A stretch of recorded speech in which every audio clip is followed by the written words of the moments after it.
नमस्कार दोस्तों। ज्योतिष का सफर में नरेश गांधी का सादर प्रणाम। ये हमारा 213वां एपिसोड है जिसका नाम है जीवन साथी का घर दूर होगा या नजदीक। हमारे प्राचीन ऋषि मुनियों ने ज्योतिष शास्त्र की रचना की थी। आज के जमाने में भी उनके सिद्धांत उतने ही सच है और बिल्कुल सत्य साबित होते हैं। ज्योतिष शास्त्र में हर पहलू पर विचार किया गया है, जैसे सगाई, शादी, संतान, तलाक, नौकरी, विद्या, व्यापार, जीवन, मृत्यु, मरने के बाद स्वर्ग नरक की कल्पना भी ज्योतिष शास्त्र में की गई है। और ज्योतिष में जो भी बताया गया है वह 16 आने सच है, ऐसा हम मानते हैं। युवक युवती शादी के लायक होते ही उनके माता पिता शादी की चिंता करने लगते हैं। इस तरफ युवक युवती भी अपनी शादी को लेकर अपनी भावी पति और पत्नी के मधुर ख्यालों में खोने लगते हैं। युवती सोचती है पति कैसा होगा, वह पढ़ा लिखा होगा, वह गरीब होगा या पैसे वाला, वह नौकरी करता होगा या व्यापार करता होगा, उसका घर बड़ा होगा या छोटा होगा, मेरे पति का घर मेरे घर से दूर होगा या नजदीक होगा। ठीक इसी तरह के विचार युवक के मन में भी आते होंगे। मेरी पत्नी सुंदर और हसीन होगी, वह मेरी हर कही बात मानेगी, क्या वह मुझसे प्रेम करेगी, मुझे अपने ससुराल में मान सम्मान मिलेगा, वह मुझे कब मिलेगी, उसका घर मेरे घर से कितना दूर होगा। न जाने ऐसे ही कितने ही विचार आजकल के युवक युवतियों के मन में आवारा बादलों की तरह उमड़ते घुमड़ते रहते होंगे। जवाब उन्हें कहीं से भी नहीं मिलता होगा, लेकिन हमारे ज्योतिष शास्त्र के पास इसका जवाब है। और आज हम इसी सवालों के जवाब ज्योतिष शास्त्र की मदद से जानेंगे। आइए जानते हैं कि युवक युवती का ससुराल उसके निवास स्थान से कितना दूर होगा या कितना नजदीक होगा। हमने आपके सामने एक कुंडली रखी है।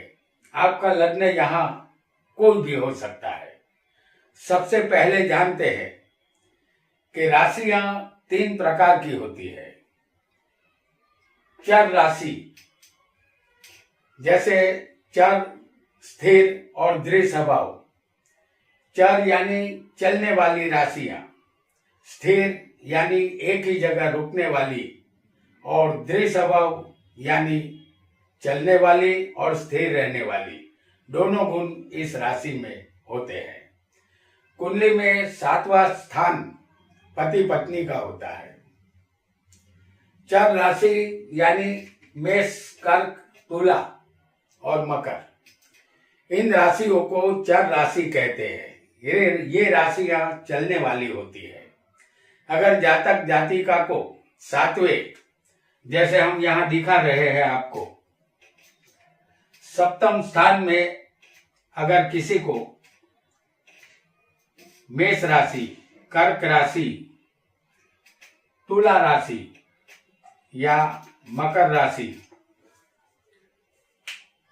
7वें स्थान में अगर मेष राशि हो, कर्क राशि हो, तुला राशि हो या मकर राशि होगी, तो जातक जातिका का ससुराल उनके निवास स्थान से 200 किलोमीटर दूर, यानी कि 200 किलोमीटर के अंदर होगा, ऐसा आपको समझना चाहिए। अगर 7वें स्थान में किसी को स्थिर राशि हो, जो कि हम आपको बता रहे हैं, स्थिर राशि है वृषभ, सिंह, वृश्चिक और कुंभ। ये जो राशियां हैं, वृषभ, सिंह राशि, वृश्चिक राशि और कुंभ राशि, सप्तम स्थान में अगर वृषभ, सिंह, वृश्चिक और कुंभ राशियां स्थिर राशि मानी जाती है। इन राशियों का स्वभाव स्थिर होता है। अगर जातक जातिका के 7वें स्थान में, पति पत्नी के स्थान में वृषभ राशि हो या सिंह राशि हो या वृश्चिक राशि हो या कुंभ राशि हो, तो उनको अपना ससुराल अपने निवास स्थान से 90 किलोमीटर के अंदर ही मिलता है और आपको ऐसा समझना चाहिए। और दृढ़ स्वभाव राशि के विषय में भी हम जान लेते हैं। ये दृढ़ स्वभाव राशि जो होती है वो 2 तरह के स्वभाव रखती है, यानी उसमें स्थिरता भी होती है और ये चलने वाली राशि भी होती है। तो ये राशि होगी मिथुन, कन्या, धनु और तुला, मीन। तो यहां हम आपको दिखा रहे हैं मिथुन राशि, कन्या राशि, धनु राशि और मीन राशि, ये दृढ़ स्वभाव राशियां हैं। तो सप्तम स्थान में अगर मिथुन, कन्या, धनु, मीन, इन राशियों को दृढ़ स्वभाव राशि कहते हैं। इस राशि में चलना और स्थिर रहना दोनों गुण मौजूद होते हैं। अगर जातक जातिका को 7वें स्थान में दृढ़ स्वभाव राशि होगी तो उनका ससुराल उनके निवास स्थान से 100 किलोमीटर के अंदर होता है, ऐसा समझना चाहिए। जातक जातिका की कुंडली में जिस तरह की राशि होगी उसके मुताबिक ही और उतना ही दूरी पर जातक जातिका के निवास स्थान की यहाँ रहेगी।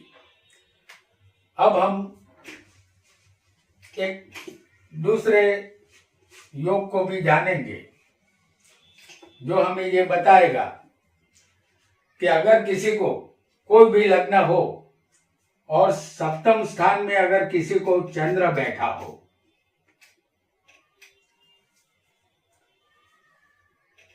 अगर सप्तम में चंद्र होगा किसी जातक जातिका को, तो 7वें स्थान में चंद्र होगा तो यहाँ एक दूसरे के जीवन साथी चंचल स्वभाव के होते हैं। ट्रैवलिंग का शौक रहेगा, विदेश यात्रा होगी, हर काम को तेजी से करने की आदत वाले ये दोनों जातक जातिका होते हैं। उन दोनों का ससुराल उनके निवास स्थान से एक दूसरे के नजदीक होगा, यानी 50 किलोमीटर के अंदर, ऐसा आपको समझना चाहिए। और अगर किसी को यहाँ इस स्थान में, सप्तम स्थान में अगर किसी को गुरु बैठा हो, आपका लग्न कोई भी हो, और अगर सप्तम स्थान में गुरु होगा किसी भी जातक जातिका को, तो 7वें स्थान में गुरु हो तो वह ज्ञानी और समझदार, पढ़े लिखे होते हैं दोनों। ऐसे लोगों को समाज में यश और मान सम्मान मिलता है। उनके निवास स्थान से उनका ससुराल नजदीक होता है, केवल 50 किलोमीटर की दूरी पर होता है। और अगर इसी स्थान में, सप्तम स्थान में शुक्र हो किसी को, जातक या जातिका को, तो 7वें शुक्र किसी भी जातक जातिका को हो तो जातक जातिका यहाँ कुलवान होते हैं। पति पत्नी संबंधित हर सुख यहाँ उसे मिलते हैं। वैवाहिक जीवन सुखी होता है। अगर शुक्र 7वें स्थान में होगा तो जातक जातिका को उनका ससुराल उनके निवास स्थान से 50 किलोमीटर के अंदर मिल जाएगा। और अब हम जानेंगे कि एक और कुंडली आपके सामने ला रहे हैं जो कि मेष लगन की ये कुंडली है। इस कुंडली में लग्नेश मंगल है, तो यहाँ सप्तमेश बनेगा शुक्र और यहाँ व्ययेश होंगे गुरु। तो 12वें स्थान में जो राशि आएगी वो गुरु की होगी। इन तीनों की युति अंशात्मक रूप से होनी चाहिए। यहां मंगल 14 अंश का होगा। जैसे हम आपको दिखा रहे हैं कि मंगल 10वें स्थान में मौजूद है, इसके अंश होंगे 14। और शुक्र वो भी 10वें स्थान में मौजूद है और उनके अंश होंगे 15।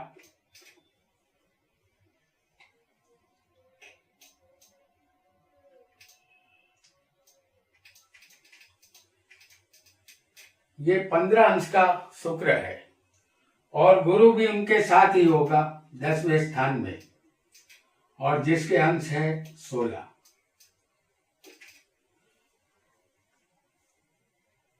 तो इन तीनों की युति, इनमें अंशात्मक युति कहते हैं इसे। 3 अंश के अंदर अगर कोई भी फर्क में आ जाएगा तो इसे अंशात्मक युति कहते हैं।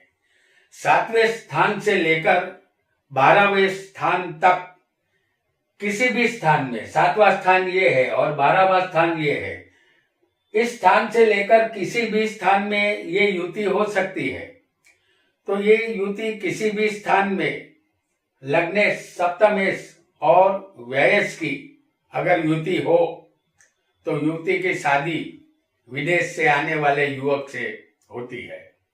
उसे ब्याहने के लिए युवक विदेश से आता है। ऐसा योग किसी भी लग्न की कुंडली में बन सकता है, क्योंकि यहाँ ये जातिका का शरीर है और 7वां स्थान उनके पति का है और 12वां स्थान विदेश का है। तो शरीर के मालिक, पति के मालिक और 12वें के मालिक की युति 10वें स्थान में यहाँ हुई है और ये अंशात्मक युति है, और इसे 7वें स्थान से लेकर 12वें स्थान तक में ऐसी युति होनी चाहिए, तभी कोई लड़का विदेश से आएगा और उसे ब्याह कर ले जाएगा। तो अब जानते हैं एक और योग को।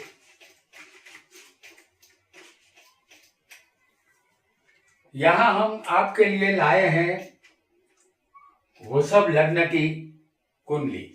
ये कुंडली वृषभ लग्न की है। सूर्य, शुक्र, चंद्र और सप्तमेश लग्न से 6ठे स्थान तक में आ जाने चाहिए। जैसे सूर्य, चंद्र और शुक्र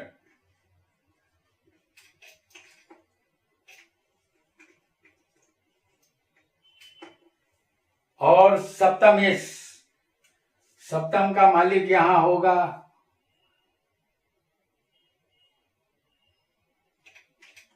मंगल। तो मंगल यहां सप्तमेश बनता है।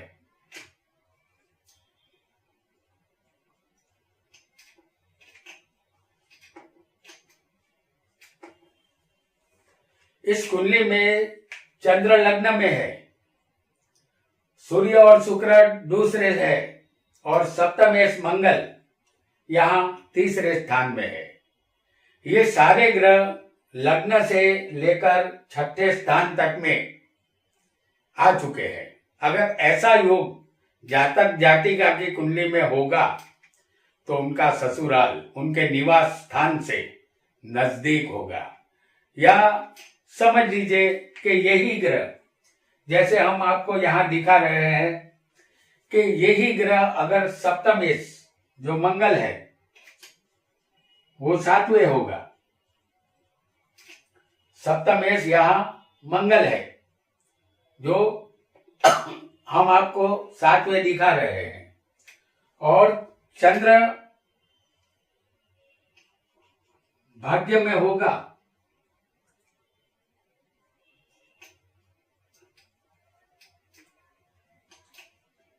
और सूर्य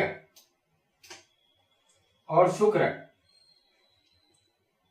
ये कुंभ राशि में आएंगे।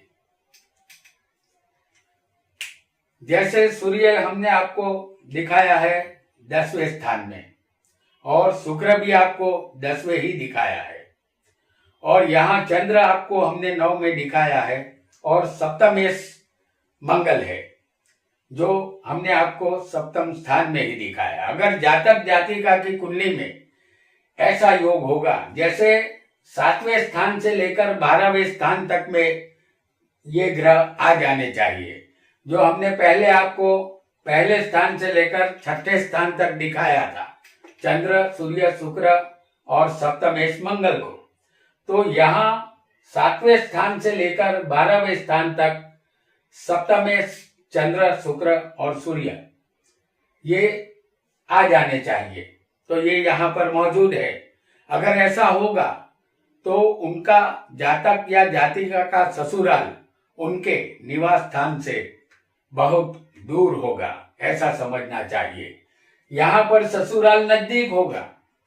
पहले स्थान से लेकर 6ठे में अगर ये तीनों ग्रह होंगे, सूर्य, शुक्र, चंद्र और 7वें सप्तमेश, तो ये पहले स्थान से लेकर 6ठे तक होगा तो ससुराल नजदीक होगा। और अगर 7वें स्थान से 12वें तक में ये शुक्र, चंद्र और सूर्य आएंगे और साथ में सप्तमेश होगा तो ससुराल दूर होगा। तो दोस्तों, आज हमने जातक जातिका के ससुराल का उनके निवास स्थान से कितना दूर या नजदीक होगा इस विषय में जाना। आज इतना ही। आपका बहुत बहुत धन्यवाद।